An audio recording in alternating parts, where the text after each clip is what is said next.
Hai semuanya, selamat datang dan selamat bergabung kembali di channel SR Zona. Terkadang persahabatan memang tak mengenal usia, suku, agama, ras, atau bahkan kasta. Seperti yang terjadi dalam film ini, di sebuah tempat yang jauh, di tengah dendam dan permusuhan, terpupuk sudah persahabatan yang tak dapat dipisahkan. Film yang kulas kali ini berjudul Salar Part 1 Ceasefire, yang dibintangi oleh Prabas dan Prithviraj Sukumaran, serta didukung oleh artis cantik Shruti Hassan. Sebagian besar jalan cerita film ini sama seperti film Ugram yang dirilis pada tahun 2014.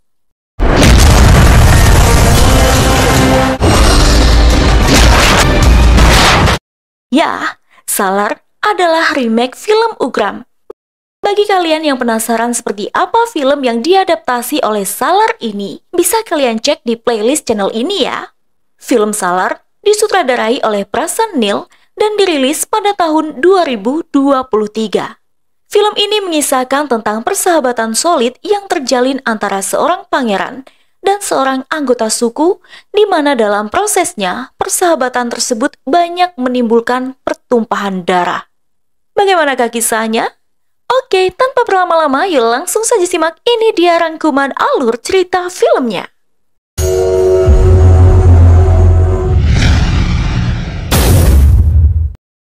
Pada tahun 1985, Devarata dan Farada Raja Manar adalah sahabat solid di Kansar, sebuah wilayah yang diperintah oleh Raja Manar, ayah Farada. Dengan marah, Deva berjalan menyusuri koridor sembari menggandeng tangan sahabatnya dan meminta Farada untuk menunjukkan siapa yang telah merampas cincin hidung Farada. Bagi penduduk Kansar, cincin hidung menandakan bahwa yang memakainya adalah keturunan bangsawan. Tak jauh dari tempat keduanya, Rudra Raja Manar, saudara tiri Farada yang telah merampas cincin hidung Farada, mengatakan jika Farada ingin cincin hidungnya kembali, maka Farada atau orang yang diperbantukan, dalam hal ini adalah Deva, harus bisa menjatuhkan jagoan kelahi Rudra yang saat itu tengah melangsungkan pertandingan gulat. Tanpa membuang waktu, Deva menyelinap menuju area tarung, di mana sebelumnya ia telah mengambil sebuah tang, lalu memutus kabel kawat yang beraliran listrik. Kemudian Deva mengecoh si pegulat dengan mempermainkan emosinya, hingga si pegulat melangkah mendekati Deva yang ternyata telah mempersiapkan jebakan supaya pria itu jatuh ke tanah. Ditendangnya tiang lampu hingga kabel yang diputus dan bermuatan listrik berayun-ayun. Lalu, dengan tangan kosongnya, Deva memegang kabel itu berbarengan dengan tangannya menyentuh si pegulat hingga keduanya terpental. Dewa! Si pegulat pun berhasil dijatuhkan ke tanah. Sementara Deva yang sempat tak sadarkan diri beberapa waktu berhasil diselamatkan oleh Farada. Tapi luka sengatan listrik membekas di leher Deva. Semua terkejut melihat keberanian bocah laki-laki itu, termasuk Rudra. Deva menagih janji Rudra untuk mengembalikan cincin hidung Farada jika ia berhasil menjatuhkan si pegulat ke tanah, sembari mengancam Rudra untuk tidak berani macam-macam lagi ke Farada. Selang beberapa waktu, terjadi peperangan antar suku, di mana yang kalah akan kehilangan segala-galanya. Sialnya, Deva termasuk anggota suku yang kalah itu. Dan saat itu, Deva kecil berupaya mengamankan sang ibu di dalam rumah mereka. Namun terlambat, rombongan telah tiba untuk menghabisi mereka.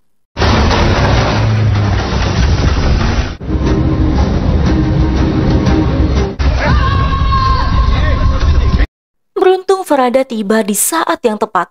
Ia selamatkan nyawa Deva dan ibunya dengan imbalan satu gelang yang senilai dengan satu wilayah penting kekuasaannya kepada pemimpin rombongan.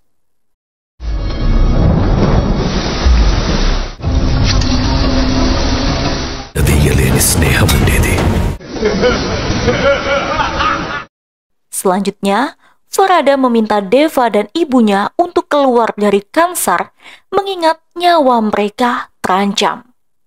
Ibu Deva meminta sang anak berjanji untuk tidak akan kembali lagi ke Kansar apapun yang terjadi. Namun, alih-alih mengindahkan permintaan ibunya, Deva justru berjanji pada sahabatnya itu. Ia akan datang ke Kansar sewaktu-waktu jika Farada memanggilnya.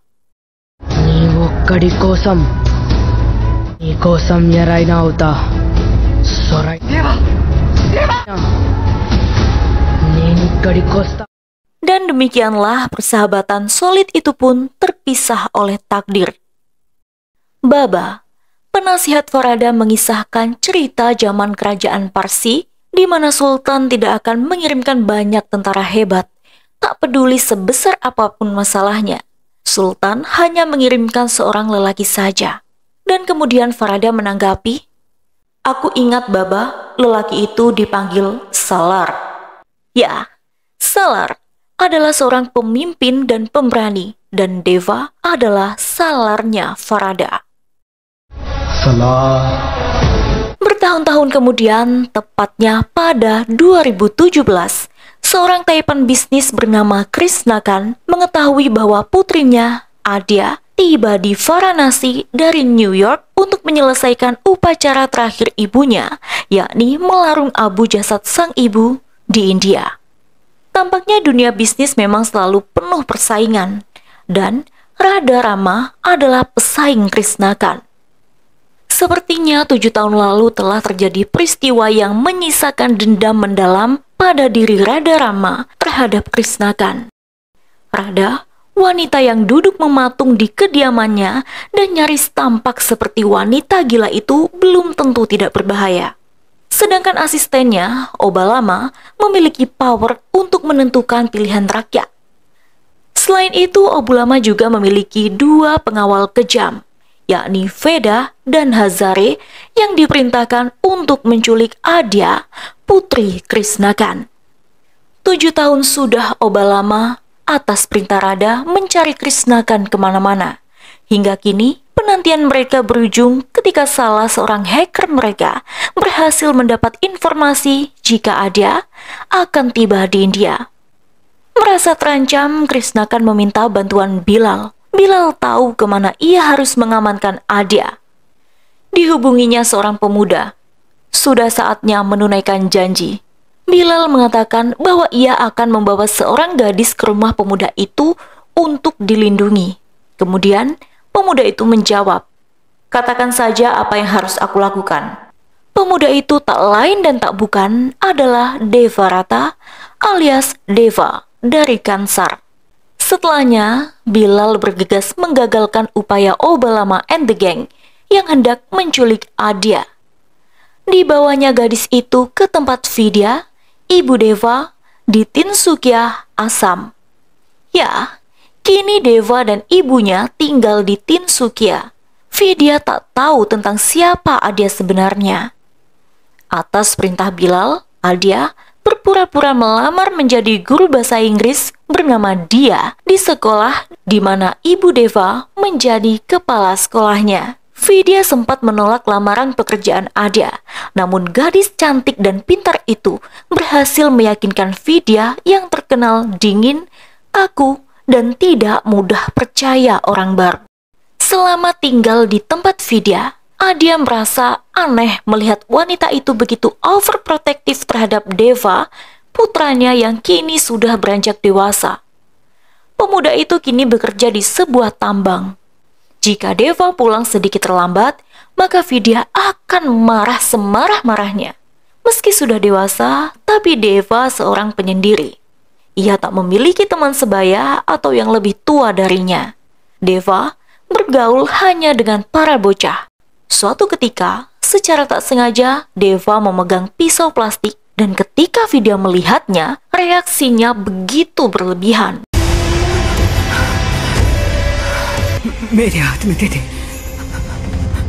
Adya yang menyaksikan semua itu tak habis pikir dengan tingkah aneh ibu dan anak tersebut.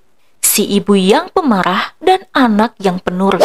Mengajar siswa-siswi di sekolah Vidya, bukanlah hal mudah. Mereka hanya takut kepada Vidya yang mereka sebut guru Hitler. Adia yang tampak kelelahan mengajar akhirnya diminta Vidya untuk membeli beberapa barang di pasar. Diam-diam, salah satu siswa melaporkan hal itu pada Deva yang segera membuntuti Adia. Di pasar, bak menjadi umpan para serigala, Adia mendapat gangguan dari beberapa pria begajulan.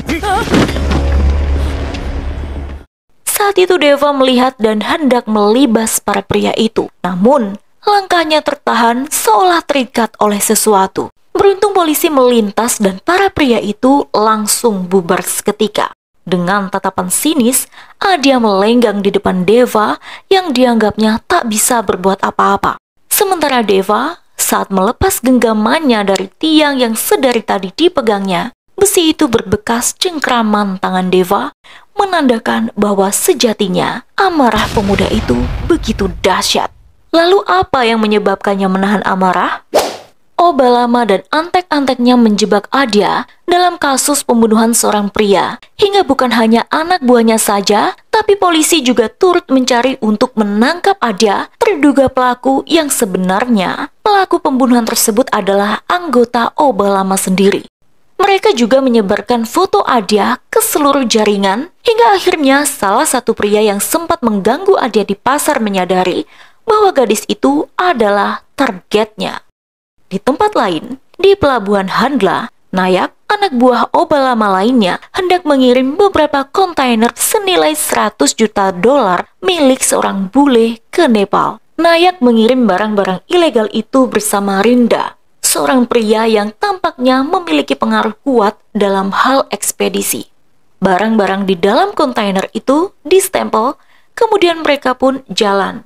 Anehnya, ketika petugas imigrasi hendak menghentikan pengiriman tersebut, ketika membuka segel kontainer, betapa terkejutnya mereka melihat stempel yang tertempel. Barang-barang itu pun lolos pemeriksaan. Tapi, stempel apa itu? Stempel itu berasal dari sebuah tempat di mana seorang tribal memerintahnya. Tribal yang dimaksud adalah kepala suku. Mereka telah membangun tembok kokoh, memiliki tentara-tentara terbesar, serta senjata paling canggih. Banyak orang yang tak percaya adanya tempat itu, namun ketakutan yang disebarkan begitu nyata. Siang itu, Adia menawarkan diri mengantarkan makanan Deva yang lupa dibawa bekerja, dan bak pucuk dicinta ulam pun tiba. Salah seorang yang mengetahui bahwa Adia adalah target Obalama, langsung memotret gadis itu. Adia terkejut. Pria itu mengirimkan foto tersebut kepada Veda, anak buah Obalama. Kemudian mereka seret Adia menuju sebuah mobil. Melihat kejadian itu, Deva tak bisa berbuat apa-apa meskipun ia ingin melakukannya. Bilal yang kebetulan ada di sana berusaha menyelamatkan Adia, namun upayanya gagal. Deva gelisah ingin menyelamatkan Adia, namun lagi-lagi seolah ada sesuatu yang menahannya. Akhirnya ia tak dapat berbuat apa-apa. Ramai orang hanya melihat tanpa mau membantu Adia. Untungnya datang Vidya yang mengantarkan makanan yang masih tertinggal. Melihat Adia berteriak meminta tolong dan tak seorang lelaki pun di sana yang mau bergerak, akhirnya Vidya memerintahkan sang anak Deva untuk menyelamatkan gadis itu. Aku yang telah mengikatmu untuk tidak mengangkat tangan kepada siapapun. Sekarang, aku membebaskanmu dari semua batasan. Deva, buat mereka berhenti atau berdarah sekalian, ucap Vidya. Ternyata, janji kepada sang ibu untuk tidak berkelahi lagi lah yang membuat Deva selalu tertahan ketika ingin menyelamatkan Adia. Tapi kini, sang ibu telah membebaskannya dari janji yang dibuat dan Deva pun mulai beraksi. Deva!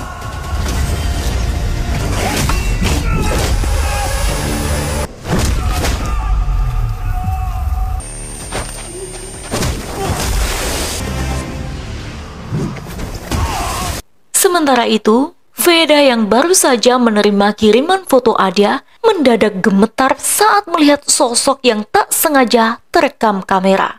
Dialah Devarata dari Kansar. Tapi mengapa Deva begitu ditakuti? Usai pertempuran di tambang, Vidya mengusir Adya. Ia tidak ingin kehidupannya bersama sang putra kembali terusik oleh ancaman-ancaman seperti sebelumnya. Mereka antar Adya dan Bilal di tempat yang memungkinkan keduanya mendapat tumpangan pulang. Namun, beberapa saat setelah Deva dan ibunya meninggalkan tempat itu, dari jauh Vidya melihat Adya dan Bilal dikepung oleh banyak preman. Adya yang sudah lelah dengan semua kejadian yang dialaminya sejak pertama kali menginjakan kaki di India, akhirnya pasrah saat dirinya distempel lalu dimasukkan ke dalam kontainer bersama Bilal. Stempel yang sama yang telah ditempelkan pada barang-barang yang hendak dikirim ke Nepal. Ya, Rinda mendapat perintah dari Veda untuk membawa Adya sekaligus barang-barang itu. Dari jauh, Vidya yang menyaksikan hal itu langsung menghentikan laju mobil Deva, mengisyaratkan bahwa Deva harus menolong keduanya. Di waktu yang sama, Krisnakan telah berada di kediaman Obalama di Hyderabad. Sementara itu, di dalam kontainer, Adya mencecar Bilal dengan banyak pertanyaan seputar kejadian yang belakangan dialaminya. Ketika Adya menanyakan stempel yang tertempel di lengannya, Bilal terkejut, lalu meminta Adya berpegangan yang kuat pada tiang. Di luar, Deva yang selalu siap dengan alat tempurnya yang canggih langsung menghentikan aksi para penculik. Ia membombardir kendaraan yang menyekap Adya dan Bilal dan melakukan perlawanan dengan keberaniannya.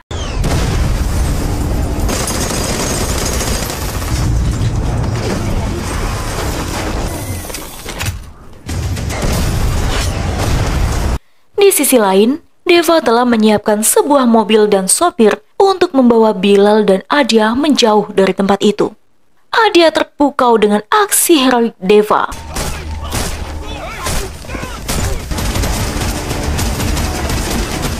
Sementara di kediaman Radha, Veda membawa berita duka atas gagalnya pengiriman mereka. Obalama terkejut, dan tak kalah terkejutnya lagi ketika ia tahu bahwa yang menggagalkan aksi mereka adalah Devarata. Obalama langsung gemetar. Ia lemas mendengar nama itu, tapi sebaliknya, Radha justru bangkit dari keterpurukannya. Mendadak ia menjadi sehat saat mendengar nama Deva disebut. Mengapa? Sebab ternyata tanpa sepengetahuan siapapun, Radha telah merancang semua ini. Ia jadikan Adya sebagai umpan untuk menarik Deva keluar dari persembunyian. Selama 7 tahun ia memendam dendam. Selama 7 tahun ia mencari Deva, dan selama 7 tahun pula ia tidak tenang. CCTV dipasangnya di mana saja sehingga ia bisa mendeteksi jejak Deva, tapi selalu gagal. Hingga kedatangan Adya inilah yang membuat Radha beruntung. Radha mengungkap bahwa ia memerintahkan penculikan Adya untuk membalas dendam atas perbuatan Krisnakan terhadapnya demi kebaikan Deva 7 tahun lalu. Radha mengaku menyusun strategi kejadian untuk mengadu domba Deva dan Farada satu sama lain dengan cara ini. Sebab dengan menentang segel Kansar adalah sebuah kejahatan dan kesalahan, dan pelakunya harus dibunuh. Mirisnya, aturan tersebut dibuat sendiri oleh Deva 7 tahun lalu. Dan cikal bakal stempel itu adalah tato di lengan kiri Deva. Lalu bagaimana awal mula perseteruan ini? Pertanyaan Adya sewaktu di dalam kontainer baru dijawab oleh Bilal sekarang. Bilal mulai menceritakan kisah masa lalu Kansar, Deva, serta Farada kepada Adya. Begini ceritanya. Pada tahun 1127, tersebutlah para perampok terkenal dari 3 suku, yakni suku Manar, suku Saryangga, dan suku Ganiar. Mereka mengkonsolidasi pengaruh mereka atas wilayah yang disebut Kansar, wilayah yang terletak di antara hutan dan gunung. Pada tahun 1947 setelah India merdeka, ayah Raja Manar, yakni Siva Manar, kepala suku Manar, menolak Kansar menjadi bagian dari negara tersebut dan diatur berdasarkan konstitusi India. Siva Manar menandatangani perjanjian dengan pemerintah India yang berisi mempertahankan otonomi Kansar dan menghapus keberadaan Kansar dari peta. Dia memisahkan Kansar menjadi 101 provinsi dan menunjuk kapus atau gubernur untuk memimpinnya. Dalam hierarkinya, di atas kapus terdapat Dora, yakni tuan tanah feodal yang tunduk kepada Kerta atau raja. Pada tahun 1985, setelah kematian Siva Manar, Dara, kepala suku Soryangga, terpilih menjadi raja berikutnya. Namun anak Siva Manar, yakni Raja Manar, tak sudi tahta ayahnya jatuh ke orang lain. Raja Manar pun mengambil jalan pintas untuk merebut tahta dan membinasakan Dara dan seluruh anggota suku Soryangga. Setelah pertumpahan darah itu, Raja Manar merekrut keluarga besarnya dan orang-orang kepercayaan sebagai Dora untuk memerintah wilayah tersembunyi Kansar. Terhitung sudah kurang lebih 1000 tahun, darah Manar mempertahankan kebengisan mereka dengan menyebar ketakutan dan memperkuat benteng pertahanan Kansar. Raja Manar memiliki bala tentara terkuat serta dilengkapi dengan senjata-senjata tercanggih. Kansar tidak ada dalam peta. Kansar tidak mengikuti aturan negara India, tapi India tunduk dan patuh pada aturan Kansar. Dan semua aturan Kansar ditulis pada sebuah buku yang mereka sebut perlembagaan. Semua bisnis ilegal terpusat di kota Kansar. Tak ada seorang pun yang dapat menghalanginya. Tapi pada tahun 2010, Bharava, menantu Raja Manar, mencoba berbicara kepada sang raja untuk mempertimbangkan berdamai dengan Farada Raja Manar, putranya yang diasingkan pada tahun 1985 sebab telah memberikan gelang yang berarti wilayah kekuasaannya kepada anggota suku Ganiar. Bharava berhasil membujuk sang raja. Akhirnya, pada sebuah pertemuan, Raja Manar memerintahkan Rangga, salah satu Dora, untuk mengorbankan posisinya demi Farada. Diketahui, Rangga adalah anak anggota suku Ganiar yang mana pada tahun 1985 untuk menyelamatkan nyawa Deva dan ibunya, Farada memberikan salah satu gelangnya. Selama ini tak pernah ada yang berani membantah perintah sang raja. Namun apakah Rangga akan dengan sukarela memberikan kursinya untuk Farada? Hal itu justru menanamkan rasa kebencian Rangga terhadap Farada. Apalagi, Rudra, saudara diri Farada, semakin menyulut api kebencian Rangga. Ditambah saran dari Bharava yang mengatakan bahwa tak seharusnya Rangga menyerahkan kursinya begitu saja. Mengingat di dalam perlembagaan dikatakan bahwa yang kuat dialah yang menang dan yang kuat dialah yang memerintah. Untuk sementara waktu, Raja Manar mendelegasikan tanggung jawabnya kepada Radha Rama, putrinya, istri Bharava, dan meninggalkan Kansar guna menyelidiki masalah yang mengkhawatirkan. Keberangkatan sang raja membuat Kansar semakin ricuh. Rudra yang sudah membenci Farada sejak Farada dilahirkan memanggil pandit untuk membinasakan saudara tirinya. Seluruh Kansar porak-poranda. Rudra dan Rangga berlomba-lomba untuk membinasakan Farada. Guna mencegah peperangan selama raja tidak ada di tempat, Radha selaku pengemban tanggung jawab untuk menjaga keutuhan Kansar, mengumpulkan semua orang dan mengusulkan pemberlakuan gencatan senjata. Tetapi, sebagian besar keputusannya ditentang dan pemungutan suara mengenai apakah akan seharusnya mencabut atau memberlakukan gencatan senjata akan digelar pada 9 hari kemudian. Tanpa membuang waktu, seluruh Dora dan Kapus membawa tentara bayaran terkuat dari Sudan Selatan, Ukraina, Austria, Afghanistan, Rusia, dan Serbia dengan tujuan untuk merebut tahta setelah pemungutan suara berakhir. Mengingat Kansar sudah tidak kondusif lagi, Farada pun mendatangi Deva yang tinggal di Bharuch, Gujarat bersama ibunya saat itu. Farada datang menagih janji Deva. Vidya yang semula ingin melarang putranya, namun teringat akan kebaikan Farada kecil yang menyelamatkan nyawanya dan sang anak, akhirnya Vidya pun mengizinkan Deva kembali ke Kansar untuk membantu Farada. Kedatangan Deva ke Kansar mendapat banyak cibiran. Farada dinilai tidak berkompeten dengan hanya membawa seorang pria saja dalam menghadapi kerusuhan dan persaingan di Kansar. Sepanjang hari, atas permintaan Farada, Deva harus mentolerir penghinaan para Dora dan kaki tangannya terhadap Farada.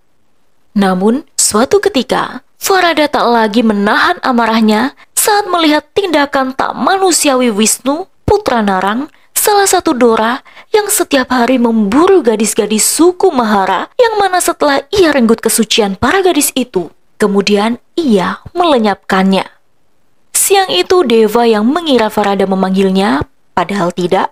Secara tak sengaja melihat langsung ketika Wisnu menunggu calon korbannya, seorang gadis belia bernama Surabi. Saat Deva melihat ibu gadis itu memohon supaya Wisnu menyelamatkan putrinya, Deva melepas lipatan tangannya, lalu melangkah menuju sang ibu. Ia minta restu wanita itu untuk menyelamatkan Surabi, dan pada menit selanjutnya, nasib buruk menimpa Wisnu beserta rombongannya.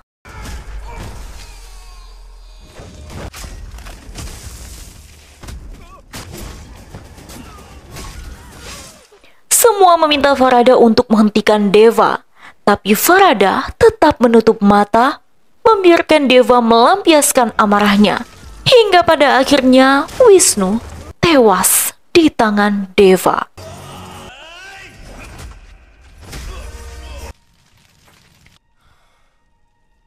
Kabar kematian Wisnu membuat Narang sangat marah. Saat itu, Farada dan yang lain telah dipenjara.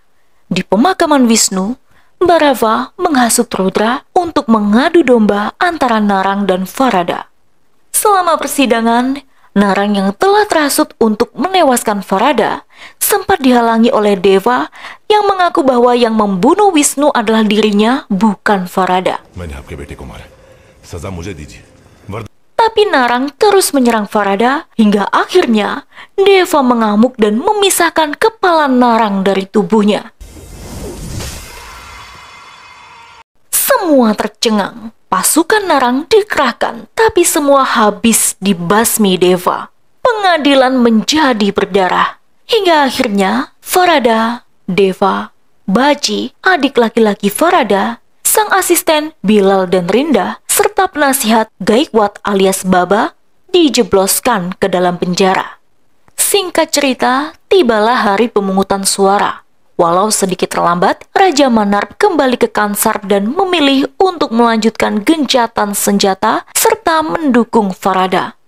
Namun Farada yang saat itu masih menjadi tahanan dan wajib menghadiri pemungutan suara, atas sadar dan dengan keputusannya justru memilih untuk menghentikan penerapan gencatan senjata.